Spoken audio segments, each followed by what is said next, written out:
সংকটের মধ্যে পড়তে হচ্ছে। তো আজকে যখন প্রধানমন্ত্রী তারেক রহমান তিনি এশিয়া প্যাসিফিক দেশগুলোর অংশগ্রহণে যে এজেক প্লাস ভার্চুয়াল সম্মেলনে অংশ নিয়েছিলেন, সেখানে কিন্তু যে জ্বালানি ইস্যুটি উঠেছিল এবং সেখানে তিনি উল্লেখ করেছেন যে জ্বালানি সংকট এরই মধ্যে যে আমাদের অর্থনীতিকে কিভাবে আঘাত করেছে সেই প্রসঙ্গটি তিনি তুলেছেন এবং সেখানে জ্বালানির জরুরি চাহিদা মেটানোর জন্য এবং অর্থনৈতিক স্থিতিশীলতা নিশ্চিত করতে উন্নয়ন সহযোগিতার কাছে তিনি $2 বিলিয়ন আর্থিক সহায়তা চেয়েছেন।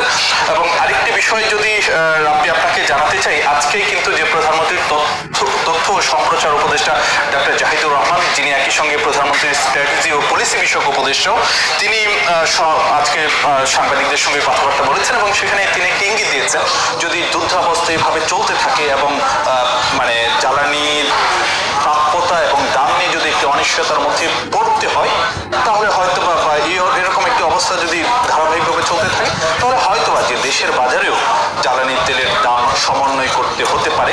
তবে এটি যে এপ্রিল মাসে যে জ্বালানি তেলের দাম যে বাড়ছে না সেটি মোটামুটি নিশ্চিত, কারণ আমরা যেটি জানি যে জ্বালানি তেলের দাম কিন্তু যে প্রতি মাসে শুরুতেই সমন্বয় করা হয়ে থাকে। তো একটি বিষয়ে গ্রাহকরা আশ্বস্ত থাকতে পারেন যে এপ্রিলে জ্বালানি তেলের দাম আপাতত বাড়ছে না, যদিও বাড়ে তাহলে সেটি হয়তো বা যে আগামী মাসে সরকার সেটি বিবেচনা করে দেবে। তো এই ছিল আমার কাছে রাব্বি। তবে অসংখ্য ধন্যবাদ আলোচনায় যুক্ত হওয়ার জন্য। আপনাকেও ধন্যবাদ রাব্বি। দেশের জ্বালানি পরিস্থিতি এবং সরকারের যে উদ্যোগ এসব নিয়ে আলোচনায় যুক্ত হয়েছিলেন সহকর্মী ফারুক জিয়া রবিন।